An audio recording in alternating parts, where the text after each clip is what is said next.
El don de discernimiento es la llave que permite mirar más allá de lo que los ojos alcanzan. En un mundo donde lo espiritual y lo natural se entrelazan constantemente, este don se convierte en un faro que ilumina lo oculto. Muchas veces los creyentes enfrentan situaciones que parecen normales: un ambiente pesado, una tristeza sin causa, un conflicto que se repite.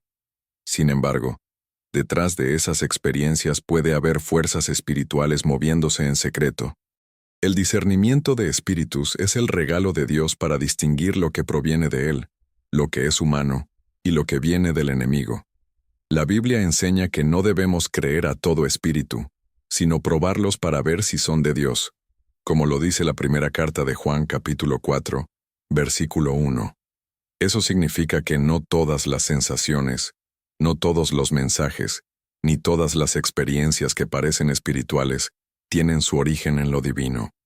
El discernimiento nos libra de caer en engaños y de abrir puertas indebidas. Este don no es una sospecha humana, ni una intuición natural. Es la revelación del Espíritu Santo que muestra con claridad lo que realmente está detrás de una situación. Muchos han experimentado momentos donde algo parece estar bien en lo externo, pero el corazón siente una alerta. Ese presentimiento, cuando está guiado por el Espíritu Santo, es discernimiento. Del mismo modo, a veces una persona se acerca con palabras dulces, pero en el Espíritu se percibe que su intención no es pura. Otras veces, lo que parecía una enfermedad común resulta ser una opresión espiritual que necesita oración más que medicina. Sin discernimiento, la persona lucha en el terreno equivocado y se desgasta. Con discernimiento sabe exactamente dónde y cómo orar. Este don también es vital en la guerra espiritual. El enemigo se disfraza de ángel de luz, como enseña la segunda carta a los Corintios capítulo 11, versículo 14. Es decir, no siempre se presenta con imágenes de terror, sino que puede aparecer con formas engañosas, usando apariencia de bondad. Solo el discernimiento permite desenmascarar esas artimañas.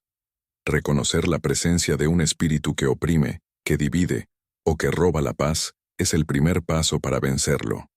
En la vida práctica, el discernimiento protege al creyente de tomar decisiones equivocadas. Cuando alguien tiene este don activado, percibe de inmediato cuando un lugar, una persona o un objeto cargan con una influencia oscura. Esto le permite orar, alejarse o actuar con autoridad en el nombre de Jesús. No se trata de vivir con miedo, sino con claridad espiritual. El discernimiento de espíritus es la puerta que abre el camino a otros dones. Porque quien sabe identificar la raíz de la batalla, puede usar después la sabiduría para actuar con precisión.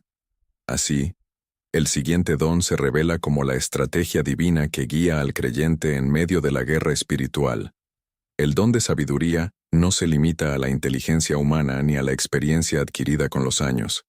Es un regalo del Espíritu Santo que permite recibir estrategias celestiales en medio de batallas espirituales. Cuando el enemigo se levanta con astucia, la sabiduría divina ofrece respuestas que superan la lógica y revelan caminos que la mente natural nunca habría imaginado.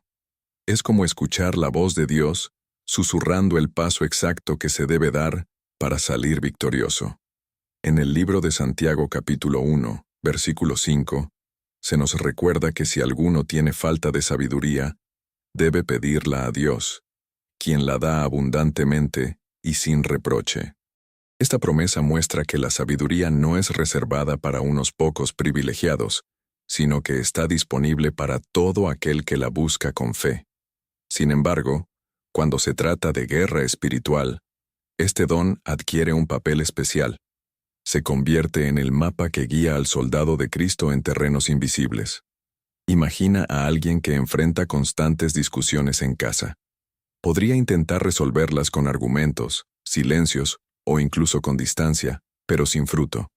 El don de sabiduría, en cambio, revela que no se trata solo de un problema de comunicación, sino de una semilla de división que debe ser enfrentada con oración y con palabras de bendición en lugar de reproches. Lo que parecía imposible de resolver en lo humano, se transforma con una instrucción divina simple y eficaz. La sabiduría también da dirección en momentos de ataque personal. Cuando surgen pensamientos oscuros o tentaciones persistentes, la sabiduría inspira versículos específicos de la Escritura que deben declararse en voz alta. Así como Jesús, en el desierto, respondió al enemigo con la palabra en cada tentación, el creyente guiado por sabiduría sabe exactamente qué declarar y cuándo hacerlo. Es una estrategia precisa que desarma al adversario.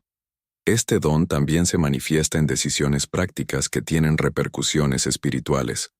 Un creyente con sabiduría divina sabrá discernir qué amistades le fortalecen y cuáles abren puertas al enemigo, qué lugares debe frecuentar y cuáles debe evitar, qué conversaciones edifican y cuáles contaminan.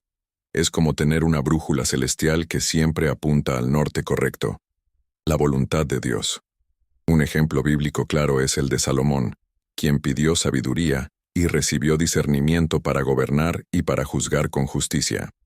En Primera de Reyes capítulo 3 versículo 12, Dios le concede un corazón sabio y entendido. Esa sabiduría no solo resolvió conflictos humanos, sino que reflejó la luz divina en decisiones que marcaron a todo un pueblo.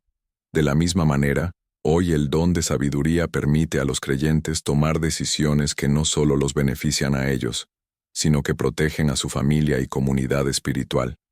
Con sabiduría, el creyente no pelea a ciegas ni responde con impulsos. Se convierte en un guerrero estratégico que actúa guiado por instrucciones celestiales, y esa estrategia se fortalece aún más cuando se une al don de fe, que no solo muestra el camino, sino que da la fuerza interior para recorrerlo hasta el final. El don de fe es más que la creencia básica en Dios, es una certeza sobrenatural que permite ver lo invisible como si ya fuera real. Es el combustible espiritual que enciende la confianza en medio de la batalla. Cuando el enemigo lanza dardos de duda, miedo o desesperanza, la fe se levanta como un escudo impenetrable. La carta a los Efesios capítulo 6, versículo 16, lo describe con claridad. Sobre todo, tomad el escudo de la fe, con que podáis apagar todos los dardos de fuego del maligno. Esta fe va más allá del ánimo humano. Es un regalo divino que infunde valentía cuando todo alrededor parece derrumbarse. Muchos creyentes han experimentado cómo, en momentos de enfermedad, persecución o carencia, una convicción profunda los sostiene. Saben que Dios obrará aunque no vean todavía la respuesta. Esa es la fe espiritual en acción. El enemigo busca debilitar la fe porque sabe que es el puente hacia las promesas de Dios. Sin fe, la oración pierde poder. Con fe, incluso una palabra pronunciada en debilidad puede mover montañas. Jesús mismo dijo en el Evangelio de Mateo capítulo 17, versículo 20, que si alguien tiene fe del tamaño de un grano de mostaza, puede decir a un monte que se mueva, y éste se moverá. No se trata de la cantidad de fe, sino de la calidad de la confianza puesta en Dios. En la guerra espiritual, el don de fe permite resistir ataques prolongados sin rendirse. Por ejemplo, una persona que ora por la liberación de un ser querido puede enfrentarse a meses o años de resistencia. El desánimo es natural, pero el don de fe mantiene viva la convicción de que la victoria llegará. Esa fe no se agota porque no nace de la voluntad humana, sino del Espíritu Santo que la imparte. El don de fe también abre la puerta a milagros. En los Hechos de los Apóstoles, capítulo 14, versículo 9, Pablo miró a un hombre paralítico y, viendo que tenía fe para ser sanado, declaró la palabra, y el hombre fue levantado. La fe, tanto en quien recibe como en quien ministra, se convierte en el canal a través del cual lo sobrenatural se manifiesta en lo natural. En la vida cotidiana, este don se expresa en decisiones pequeñas y grandes. Elegir confiar en Dios aunque el diagnóstico médico sea negativo, declarar provisión aunque la economía esté en crisis, mantener la esperanza cuando todo parece perdido. Es una fe que sostiene, protege y empuja hacia adelante. Cuando la sabiduría da la estrategia y el discernimiento revela la raíz, la fe es la fuerza que permite caminar firme hasta ver la victoria. Sin ella, los dones se debilitan, con ella, se multiplican. Y una de las áreas donde la fe se manifiesta con mayor poder es en la sanidad, porque allí el enemigo ataca directamente el cuerpo y el alma, y el don de sanidad se levanta como respuesta divina para traer restauración. El don de sanidad no se limita a curar enfermedades físicas, sino que abarca la restauración completa del ser humano, cuerpo, alma y espíritu. Cuando el enemigo intenta oprimir a través de dolencias, tristezas profundas o heridas emocionales, este don se manifiesta como una respuesta celestial que rompe cadenas y devuelve la vida en abundancia. Jesús mostró este don en múltiples ocasiones. Sanó a los ciegos, levantó a los cojos, limpió a los leprosos y hasta resucitó a los muertos. En el Evangelio de Mateo capítulo 8, versículo 16 se relata que llevaron a muchos endemoniados, y con su palabra echó fuera a los espíritus, y sanó a todos los enfermos. La sanidad no era solo una muestra de compasión, sino también una señal de que el reino de Dios había llegado para derrotar el poder de las tinieblas. Hoy, este don sigue activo en la vida de los creyentes.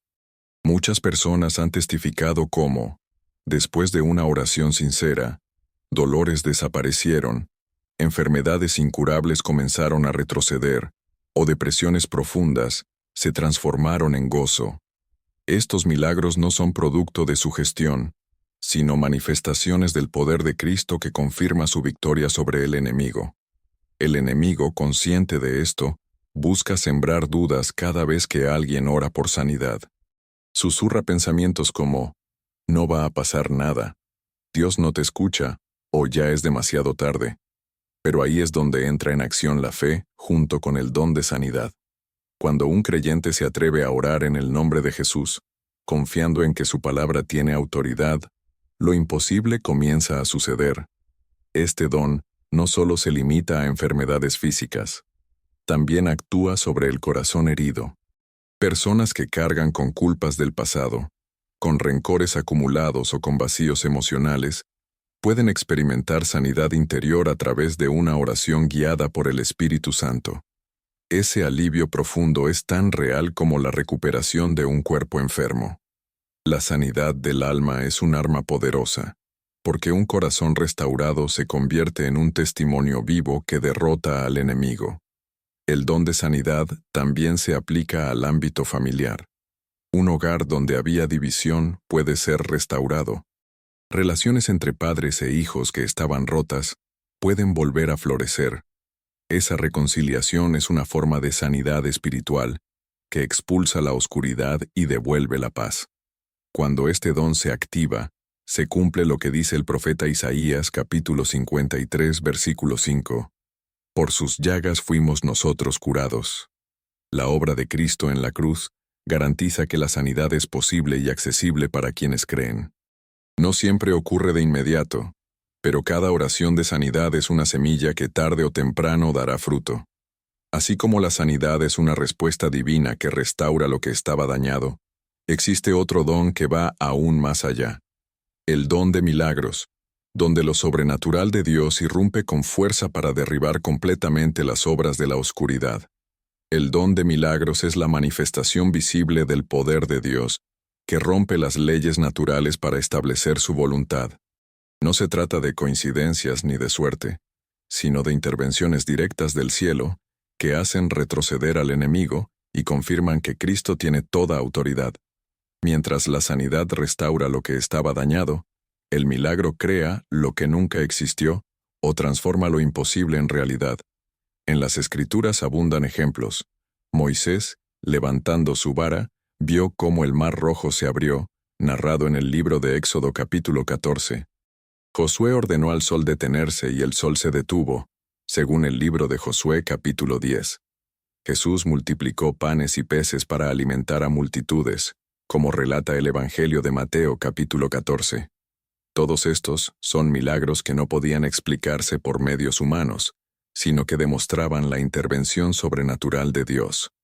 El enemigo teme los milagros, porque son pruebas innegables de que su poder es limitado. Cuando una familia que estaba al borde de perderlo todo de pronto recibe provisión inesperada, cuando una persona desahuciada por los médicos se levanta sana, Cuando puertas cerradas se abren sin explicación, el reino de las tinieblas queda expuesto como impotente frente al poder del Altísimo. Este don no depende de la fuerza de quien ora, sino de la obediencia y la fe en el nombre de Jesús. En los Hechos de los Apóstoles capítulo 3 se cuenta cómo Pedro y Juan, al ver a un cojo pidiendo limosna, declararon: «No tengo plata ni oro, pero lo que tengo te doy. En el nombre de Jesucristo, levántate y anda». En ese momento, el milagro sucedió y el hombre comenzó a caminar. La clave no fue un ritual complejo, sino la autoridad del nombre de Cristo liberada a través del don de milagros. En la vida diaria, los milagros siguen ocurriendo. Personas que oran por provisión y ven cómo llega exactamente lo necesario. Familias protegidas de accidentes de manera inexplicable. Puertas de trabajo abiertas cuando todo parecía cerrado. Cada milagro, grande o pequeño, es un recordatorio de que Dios se involucra directamente en la vida de los suyos. El don de milagros también fortalece la fe de quienes lo presencian. No solo impacta al que recibe, sino a todos los que escuchan el testimonio. Cada vez que un milagro se comparte, otros son animados a creer y a esperar la intervención divina en sus propias batallas. Así, el milagro se multiplica en fe comunitaria. Cuando el don de milagros se activa, el creyente se convierte en un canal por el cual lo imposible se hace posible. Pero estos actos poderosos no se sostienen solos. Necesitan ser acompañados de la proclamación de la palabra con autoridad, porque es a través de la voz del creyente que el poder de Dios se manifiesta y los demonios huyen. La autoridad en la palabra no proviene del volumen de la voz ni de la elocuencia de quien habla, sino del respaldo del nombre de Jesús. Cuando un creyente declara la Escritura con fe, esa palabra se convierte en espada espiritual que corta las tinieblas. La carta a los Hebreos capítulo 4 versículo 12 afirma que la palabra de Dios es viva y eficaz, más cortante que toda espada de dos filos. Esta verdad nos recuerda que no se trata de un texto antiguo, sino de un arma actual contra el enemigo. Jesús mismo nos mostró cómo usar esta autoridad. En el desierto, cuando el diablo lo tentó, no respondió con discusiones largas ni con razonamientos humanos. Simplemente declaró: «Escrito está», y citó la palabra. 3 veces repitió esa fórmula, registrada en el Evangelio de Mateo capítulo 4, y el enemigo tuvo que huir. La lección es clara. La Escritura proclamada con fe desarma cualquier ataque demoníaco. El problema es que muchos creyentes conocen la Biblia, pero no la declaran. Guardan versículos en la memoria, pero no los pronuncian en el momento de la batalla. La oscuridad no teme a un conocimiento pasivo. Lo que la hace retroceder es una palabra hablada en fe. Pronunciar el Salmo 91 sobre el hogar. Declarar Isaías capítulo 54 versículo 17, de que ninguna arma forjada prosperará. Repetir en voz alta que mayor es el que está en nosotros que el que está en el mundo, según 1 de Juan capítulo 4 versículo 4, son actos de guerra espiritual. La autoridad en la palabra también se manifiesta en la liberación. Jesús ordenaba a los espíritus inmundos que salieran, y ellos obedecían. En los Hechos de los Apóstoles capítulo 16, Pablo reprendió a un espíritu de adivinación que poseía a una joven, y en ese mismo instante fue libre. No hubo rituales complicados, solo la autoridad de la palabra, pronunciada en el nombre de Jesús. En la vida cotidiana, esta práctica puede aplicarse en diferentes momentos. Cuando la casa se siente cargada, cuando los hijos atraviesan miedos, cuando el corazón se llena de ansiedad, basta con abrir la boca y declarar la palabra. No es un acto simbólico, sino una acción real que transforma atmósferas. El enemigo intentará convencer al creyente de que su voz no tiene poder, que la palabra no surtirá efecto. Pero la Escritura no depende de la fuerza humana. Lleva en sí misma la vida de Dios. Cada declaración es como una flecha de luz que perfora la oscuridad. Cuando se une el don de discernimiento, la sabiduría, la fe, la sanidad, los milagros y la proclamación de la palabra, el creyente se convierte en un muro espiritual para su familia. Y es precisamente en el hogar donde estos dones deben aplicarse con mayor constancia, porque allí el enemigo intenta sembrar división y caos. El hogar es más que paredes y muebles. Es un altar espiritual, donde la presencia de Dios debe habitar. Sin embargo, el enemigo busca convertirlo en un campo de batalla, sembrando discusiones, enfermedades y confusión. Por eso, los dones espirituales no se limitan a la iglesia o a momentos de oración personal, sino que también deben aplicarse dentro de la casa para proteger a la familia. El don de discernimiento ayuda a detectar cuando una atmósfera está cargada y algo extraño se ha filtrado en el ambiente. El don de sabiduría guía para saber qué acciones tomar, ya sea orar, ungir o cambiar hábitos. El don de fe sostiene la confianza de que la casa puede transformarse aunque las circunstancias sean difíciles. El don de sanidad restaura corazones heridos por pleitos y enfermedades. El don de milagros abre puertas de provisión o protección en momentos críticos. Y la autoridad en la palabra sella cada habitación con promesas divinas. Una práctica sencilla pero poderosa es recorrer la casa orando en voz alta. En cada cuarto se pueden leer versículos como el Salmo 23 o el Salmo 91, declarando que ese espacio pertenece al Señor. Se puede ungir la puerta de entrada con aceite como señal de que el hogar está consagrado. También es recomendable llenar el ambiente con música de adoración, porque la alabanza trae luz donde la oscuridad intenta instalarse. Los hijos y nietos también deben ser incluidos en esta cobertura espiritual. No basta con orar por ellos. Es importante orar con ellos. Enseñarles a repetir una oración corta, a memorizar un versículo o a cantar una alabanza, crea un muro de protección que permanece incluso cuando no están en casa. Así, el hogar se convierte en una escuela de fe y no solo en un refugio. El don de sanidad aplicado al hogar restaura relaciones dañadas. Muchas veces los pleitos familiares no se resuelven con argumentos, sino con un acto de perdón guiado por oración. Cuando un miembro de la familia decide pedir perdón y liberar el rencor en el nombre de Jesús, la atmósfera cambia de inmediato.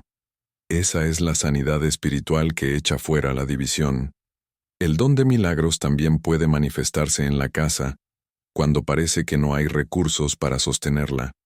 Testimonios de familias que encontraron provisión en el momento exacto muestran que Dios sigue actuando de manera sobrenatural. Esos milagros fortalecen la fe de todos los que viven bajo el mismo techo. Cuando un hogar se protege con los dones, se convierte en un lugar de paz en medio de la tormenta. No significa que los ataques dejarán de aparecer, pero sí que cada intento del enemigo encontrará una familia cubierta y fortalecida. Y si estos dones son tan poderosos hoy, es porque no son teorías, sino realidades que hombres y mujeres de la Biblia ya usaron para vencer. Sus ejemplos nos muestran que los dones no son opcionales, sino armas indispensables en la guerra espiritual. La Biblia está llena de historias donde los dones espirituales fueron usados para enfrentar y vencer al enemigo. Estos relatos no son solo memoria histórica, sino modelos vivos que nos enseñan cómo actuar en la batalla espiritual de hoy. Cada personaje muestra que, cuando un creyente se dispone a obedecer, Dios activa en él dones que derrotan a las tinieblas. Un ejemplo claro es Moisés. Frente a Faraón y los dioses de Egipto, no bastaba con su liderazgo humano. Fue necesario que Dios manifestara milagros y señales para mostrar quién tenía la verdadera autoridad. El libro de Éxodo capítulo 7 describe cómo la vara de Moisés se convirtió en serpiente, y aunque los magos de Egipto intentaron imitarlo, la vara de Moisés devoró a las suyas. Allí se manifestó el don de milagros, confirmando que el poder de Dios supera cualquier obra demoníaca. El apóstol Pedro también vivió experiencias de este tipo.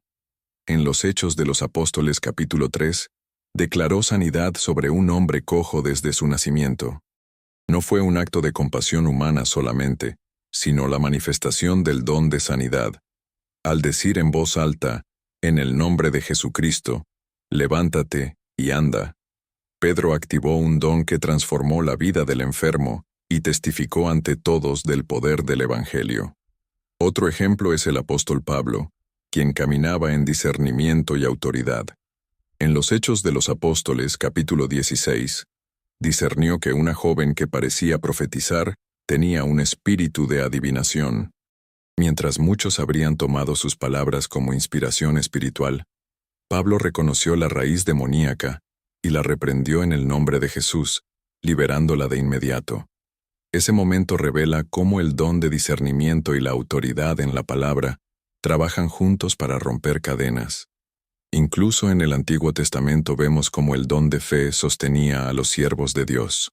El profeta Elías desafió a los profetas de Baal en el Monte Carmelo, narrado en el primer libro de Reyes capítulo 18.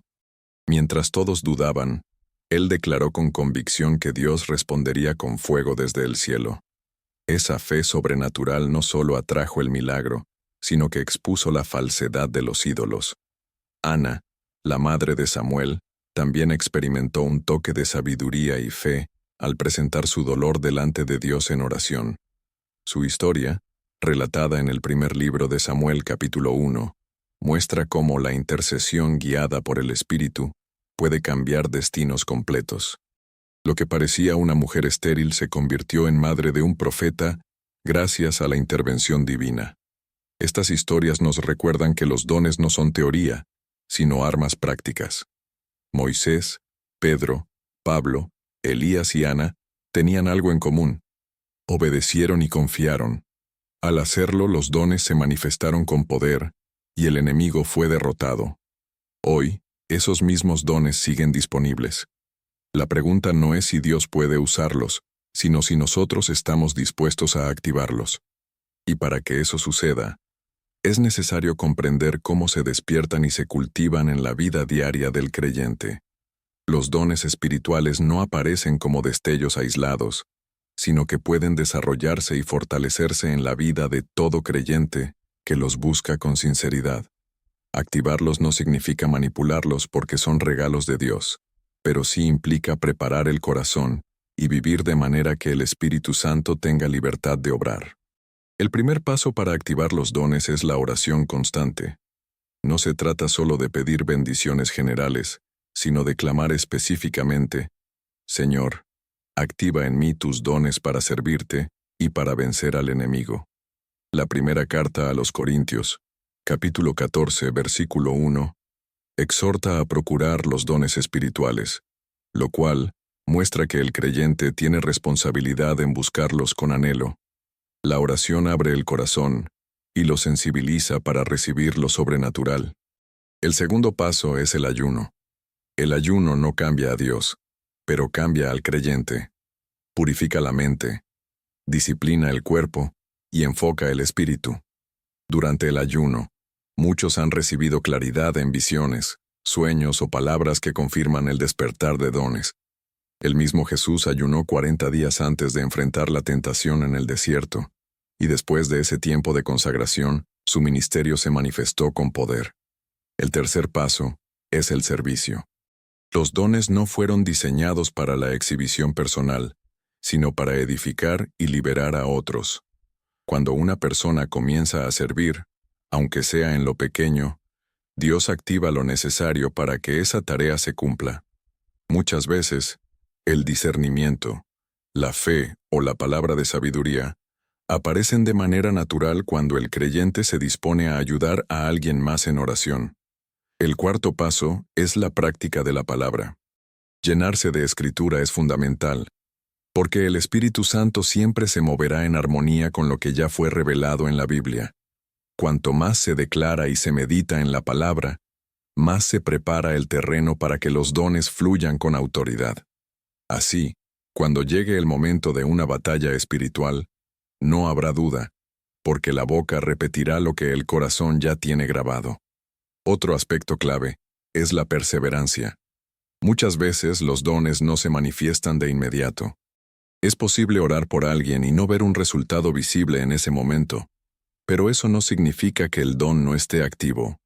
Dios prueba la constancia y la fidelidad antes de dar mayores responsabilidades. El apóstol Pablo aconsejó a Timoteo avivar el fuego del don que había recibido. En la segunda carta a Timoteo capítulo 1, versículo 6. Eso implica que los dones pueden crecer o apagarse según el uso que se les dé. Activar los dones espirituales no es cuestión de emociones momentáneas, sino de vida rendida a Dios. La oración, el ayuno, el servicio, la palabra y la perseverancia son las llaves para mantenerlos encendidos.